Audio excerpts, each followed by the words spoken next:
Em nome do Pai, do Filho e do Espírito Santo. Amém. Irmãos, alegria muito grande estar com vocês mais uma noite, esse dia da palavra, no mês de julho, para nós, mais uma vez, estarmos indo ao encontro de Deus através da sua palavra. Claro que de modo muito especial, através da profecia. Como sabemos, estamos nesse mês, aliás, nesse ano de 2021, buscando sempre compreendermos Deus através da palavra do profeta. Que, como bem sabemos também, claro, é a sua palavra, é a sua voz que chega até nós através de uma pessoa que se doou para que Deus pudesse, através dele, chegar até nós, ou seja, nas alegrias e também nas dificuldades. Essa, claro, é a grande proposta de Deus para todos nós, que ele seja ouvido através do clamor de alguém que doa a sua vida para que Deus possa chegar e falar para nós. Mais uma vez, muito obrigado a todos que assistem, que participam, que colaboram para que o dia da palavra seja algo realmente edificante na vida. De modo muito especial, claro, a você que depois reflete com a família, com o seu grupo e, além do mais, hoje com essa facilidade da internet, façam que outros também queiram conhecer um pouco mais a palavra de Deus, ou seja, você divulga essa dita palavra que é uma catequese para adulto para as demais pessoas. Nesse mês agora de julho, vamos fazer uma reflexão sobre o profeta Ezequiel, livro em amarelo, esse é 2021, e no mês de julho nos propõe que Ezequiel ele quer falar algo para nós, claro, segundo o que Deus quer dizer para ele primeiramente. Então acompanhemos a leitura que está em Ezequiel, no capítulo 2, dos versículos 1 até o versículo 7, que nos fala assim: Ele me disse: Filho do homem, põe-te de pé, que vou falar agora contigo. Enquanto falava, entrou em mim o Espírito e me pôs de pé. Então ouvi aquele que falava comigo. Com efeito, ele me disse: Filho do homem, vou enviar-te aos filhos de Israel, a esses rebeldes, que me rebelaram contra mim. Sim, eles e os seus pais se revoltaram contra mim até o dia de hoje. Os filhos são insolentes e de coração empedernicedor. Envio-te a eles para que lhes diga: assim diz o Senhor Javé. Quer escutem, quer deixem de escutar. Com efeito, uma só casa de rebeldes saberão ao menos que um profeta esteve com eles. Quanto a ti, filho do homem, não tenha medo deles, não tenhas medo das suas palavras, nem fiques apavorado com o seu olhar, pois são uma casa de rebelde. Transmiti-lhes as minhas palavras, quer escutem, quer não escutem, pois são uma só casa de rebeldes. Palavra do Senhor. Graças a Deus. Irmãos e irmãs, como bem sabemos, o profeta é aquele que vem falar para nós através do que Deus põe no coração dele para que nós tenhamos uma convivência muito mais próxima com o nosso Criador. Ezequiel tem esse significado, a força de Deus, ou até mesmo Deus que nos fortalece. Ou seja, todo o contexto que veremos hoje vai ser sempre Deus dizendo: olha, não desanimem, tenham coragem, tenham força, que eu vou estar sempre com vocês para levar avante o meu plano salvífico. Portanto, Ezequiel de capítulo 2, versículos de 1 a 7, vai nos colocar essa proposta de vida. Primeiro, nós temos a pessoa que não tem essa preocupação em conhecer um pouco mais sobre quem é Deus. Isso nós estamos mais ou menos há quase 6 séculos antes do nascimento de Cristo, ou seja, uma época bem precária em relação às pessoas conhecerem quem era realmente, qual era, aliás, esse plano salvífico de Deus. Portanto, essa pessoa que não quis ouvir a voz de Deus, que não quis abrir seu coração para Deus nele habitar, ele vai fazer com que muitas outras pessoas sofram também. Mas Deus, enquanto Pai, ele não quer o sofrimento de nenhuma pessoa. E aqui é, meus irmãos e irmãs, que vai entrar esse desígnio de Deus para conosco. Deus, olhando o sofrimento do humano, ele se faz também quase como este humano, ou seja, a misericórdia, e ele vem até nós nos dar uma resposta. Ou seja, quando o homem ele busca um caminho de escuridão, mas que esse caminho atrapalha a vida de todo um contexto de famílias, de comunidade, Deus se faz presente. Deus ali chega até aquela pessoa e diz: olha, não é esta a caminhada que eu preparei para vocês. Ao contrário, a caminhada é outra. A caminhada é que tenhamos luz, que tenhamos compreensão, que tenhamos amor e de modo muito especial que em todo esse trajeto nós não tenhamos a dor, a discórdia, a separação, a inimizade. E é por conta disso então que o profeta, ele vem em nome de Deus trazer essa revelação para aqueles que estão desconsolados diante de tanto sofrimento, muitas vezes, que vem, que assola a vida, que assola o coração, que assola os projetos do homem. Portanto, já nesse tempo, 590 mais ou menos antes de Cristo, nós já tínhamos essa perspectiva de pessoas que pensavam somente para si. Claro, isso é uma dimensão humana, ou seja, desde o começo de tudo, o homem já poderia agir dessa forma. Mas Deus nunca se esqueceu dessas pessoas. Deus sempre foi até elas, clareando o coração delas. Quando não eram clareadas por natureza, ou seja, por elas próprias, Deus escolhia uma outra pessoa. Exemplo, quando nós olhamos um pouco a dimensão do Novo Testamento, olhamos Paulo. Paulo tinha esse coração fechado, um coração cego para a salvação, mas Deus foi até ele. E nesse exemplo, ele mesmo acordou para uma nova realidade. E ali colocou-se à disposição de Deus para nele Deus trabalhar. E Deus trabalhou. Mas hoje o que nós vemos é algo diferente. Deus chegou até essa comunidade, até essas pessoas, através, claro, do profeta Ezequiel, para dizer o quê? Olha, estávamos no tempo do rei Sedecias.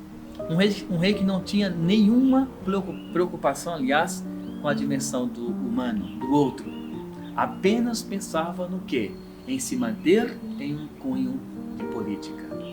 Não tinha outra visão, não tinha religião em relação a dar amor para com o próximo, não queria saber tão pouco de alguém que fosse falar de um projeto de vida, ele apenas tinha uma única preocupação, se manter na questão política, ou seja, passava por cima de todas as coisas.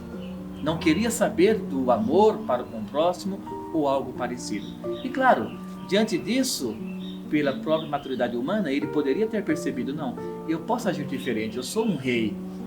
Algumas pessoas, ou muitas pessoas, estão sob os meus cuidados, mas não, ele não foi igual Paulo.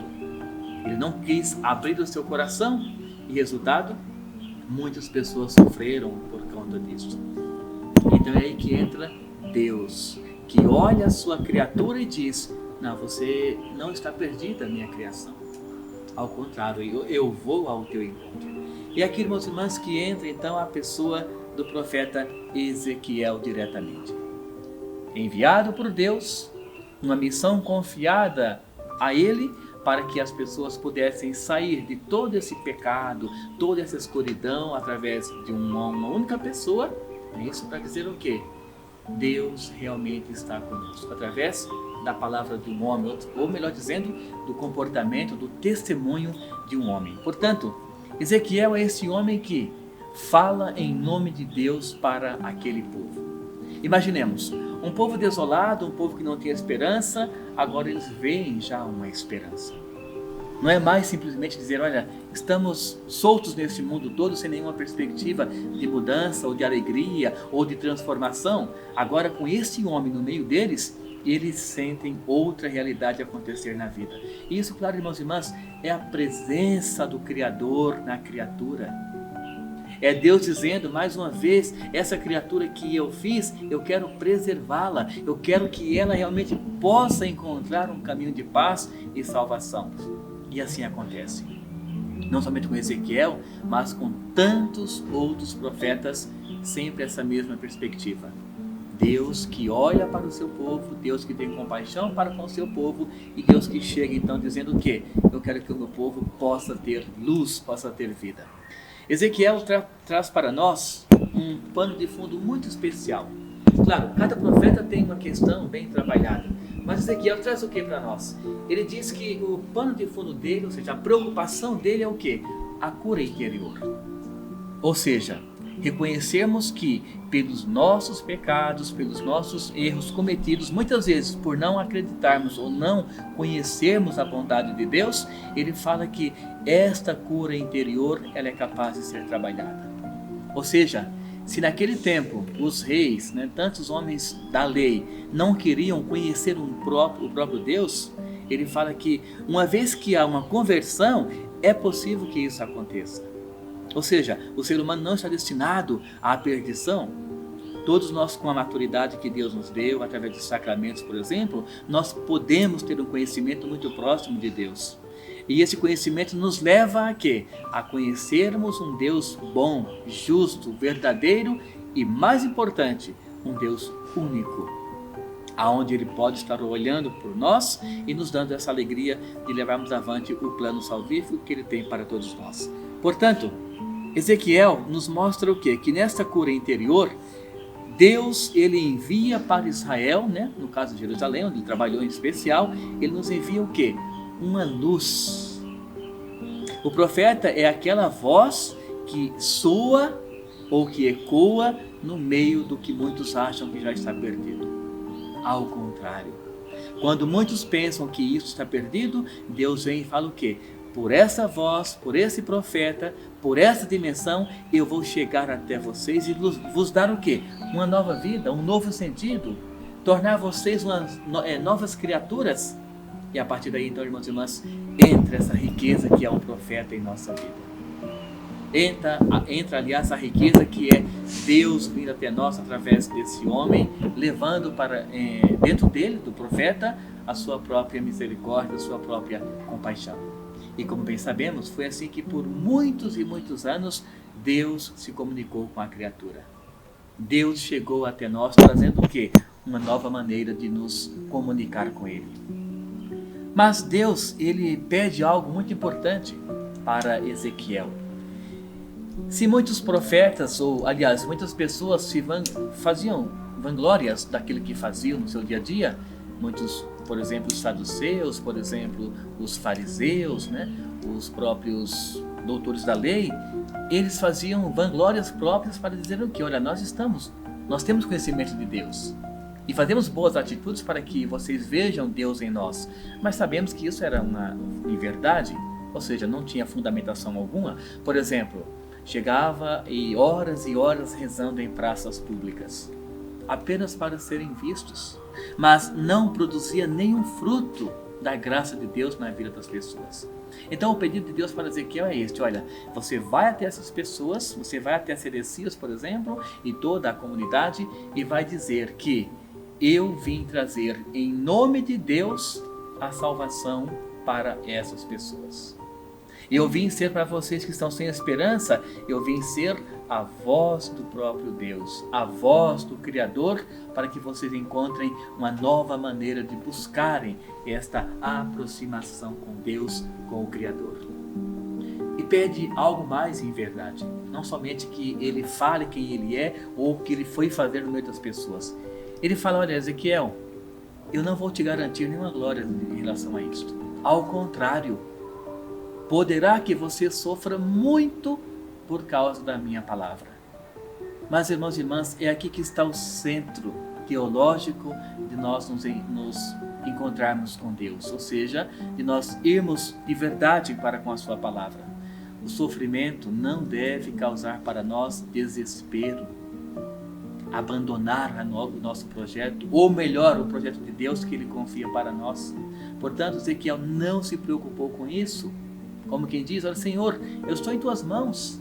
Se for para sofrer por causa da palavra, aqui eu estou. Vejamos Pedro e Paulo, em verdade, muito mais do que Pedro, o que Paulo sofreu nas suas 4 viagens, inclusive na última, sabendo que ia morrer, mas ele simplesmente: não, Senhor, aqui estou. É como esse vaso, esta argila, eu estou em tuas mãos, faças o que quiseres em verdade. Portanto, o profeta Ezequiel, ele tem essa convicção: Deus não vai me dar vanglórias, e nem espero isso em verdade. A minha doação é para que as pessoas reconheçam na minha atitude, na minha palavra, o quê? O próprio Deus que chega até ele. E assim acontece. Deus fala: olha, você vai pisar, por exemplo, em escorpiões. Claro, uma linguagem figurada, para dizer o quê? Que o sofrimento vai chegar até você. Mas nós já conhecemos outra passagem, o livro de Jó, por exemplo. Deus fala a mesma coisa em relação a Jó. Olha, o sofrimento, ele vai chegar até a tua pessoa.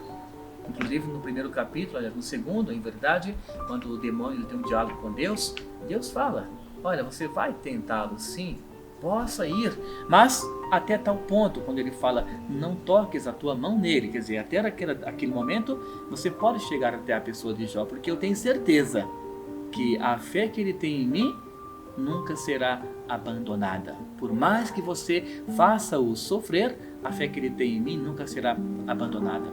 E assim como bem sabemos, realmente aconteceu. Jó passou por todas aquelas tribulações, mas guardou bem a fé. Paulo também, por tantas tribulações, mas guardou a fé. Portanto, Ezequiel hoje tem o mesmo testemunho. Passando por muitas tribulações, não sendo reconhecido, pisando por escorpiões, enfim, ou seja, uma linguagem para dizer o que o sofrimento está no meio dele, mas ele guardou a fé para quê? Para que as pessoas pudessem, por conta dele, pela missão que Deus confiou para com ele, muitos pudessem chegar até Deus. Irmãos, esta é uma das riquezas que a igreja nos ensina hoje. Doarmos-nos, independente do sofrimento que possa acontecer. Doarmos-nos para que Deus continue agindo em nossas vidas, mas que a sua palavra possa perpetuar-se na vida daqueles que querem conhecer, querem fazer uma grande experiência com Deus. O martírio. Olha que algo bonito, fascinante que a igreja nos ensina. Pessoas, homens e mulheres, que não têm medo da morte humana, porque compreendem que essa morte humana é meramente uma passagem para esse abraço, para esse encontro com o nosso Criador. E esta é a única verdade. Como diz o nosso ditado popular, não é isto? A única verdade que nós temos, a certeza absoluta, é a morte. Mas para nós que cremos, que acreditamos, claro, sofremos a dimensão humana, a separação ou algo parecido, mas a questão é este encontro com aquele que nós passamos a vida inteira tentando encontrá-lo nas liturgias, na igreja, no próximo, na caridade que fazemos. Portanto, o profeta e aquele que quer doar sua vida para com Deus de modo especial, eles não têm medo dessa questão humana. Apenas compreendem que é uma passagem para que a eternidade possa fazer parte da vida deles. Portanto, irmãos e irmãs, a nossa missão nesse mundo é como foi confiado também ao profeta Ezequiel. Zelarmos pela palavra de Deus.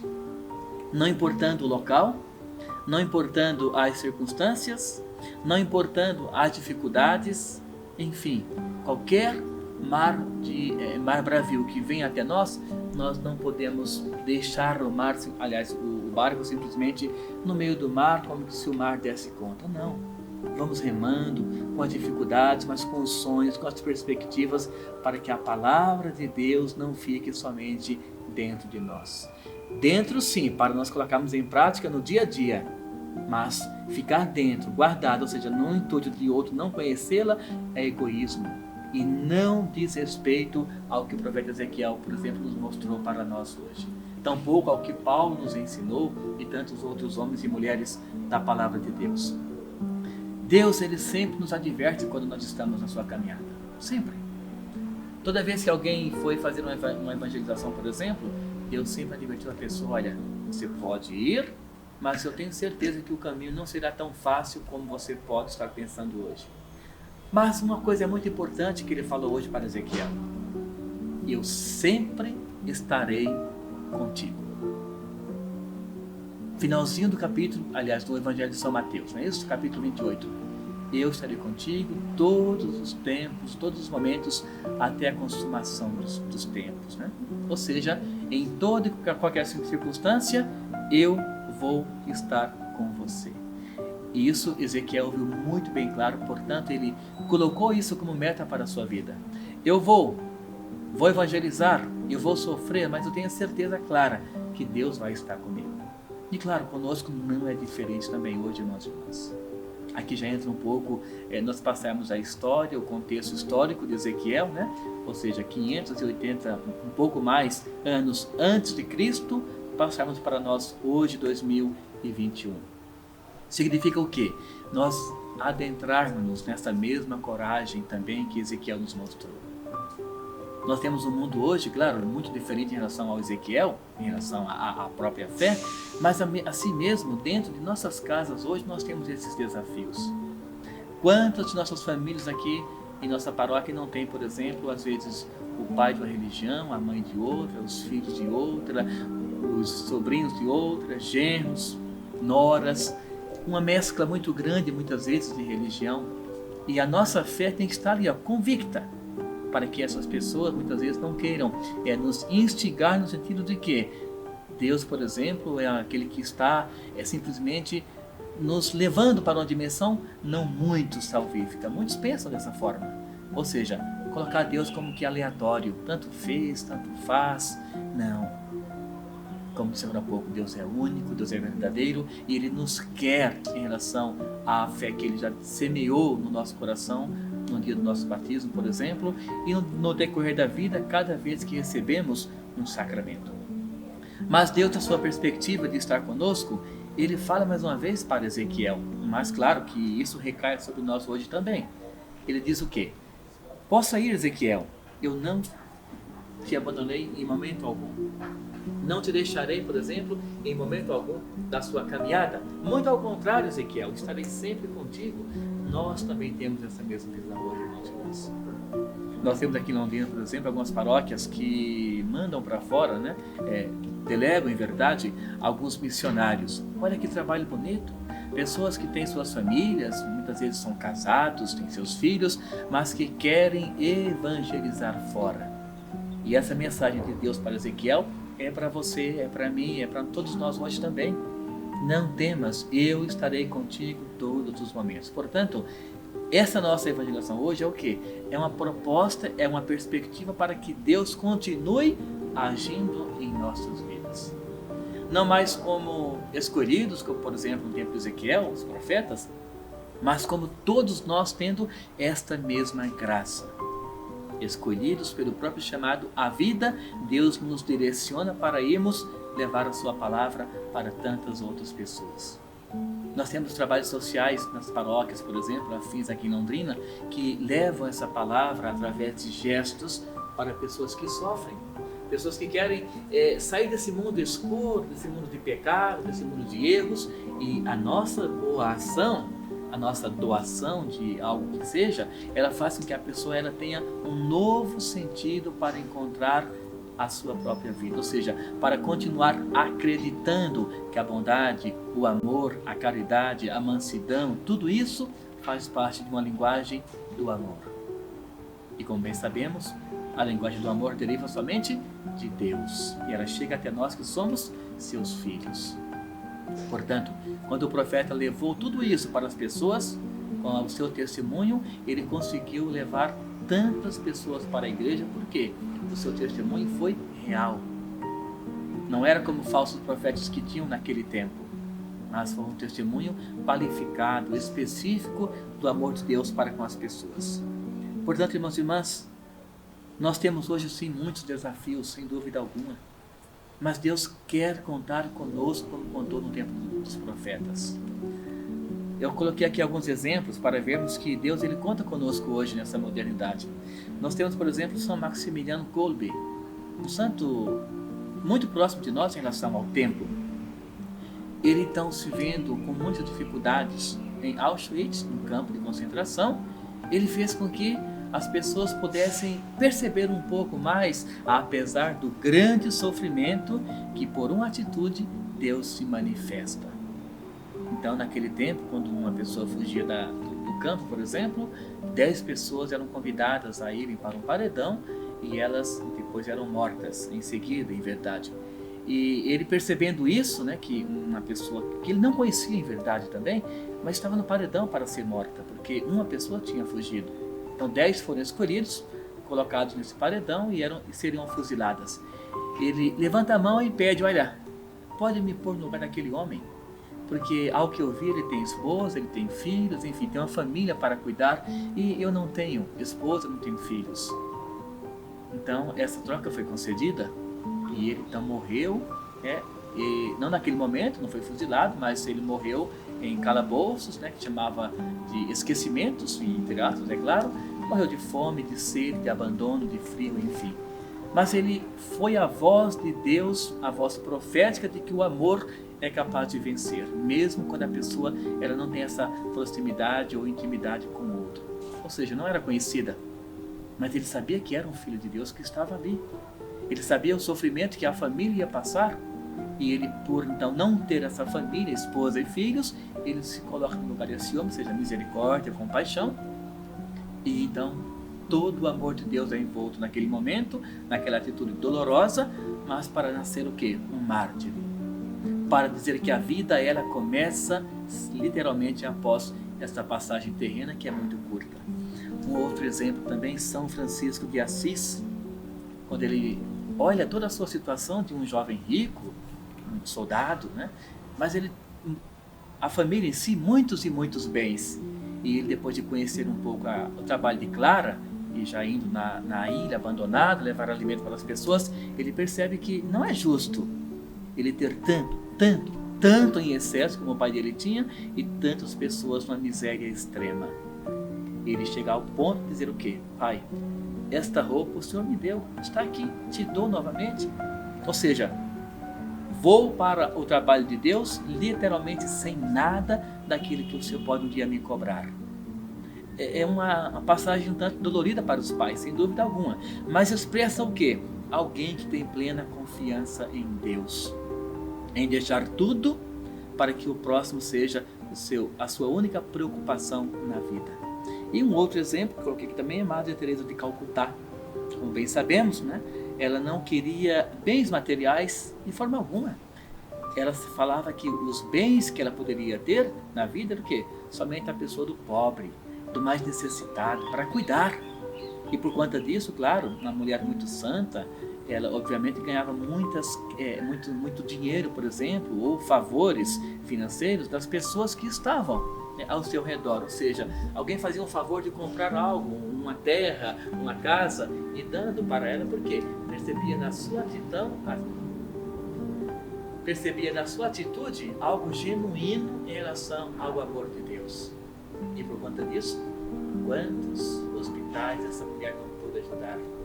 Quantas pessoas desanimadas da vida, essa mulher não foi uma luz, dizendo, olha, aqui está a presença de Deus. Então vejamos, meus irmãos, de Ezequiel até hoje, nós temos essa mesma perspectiva.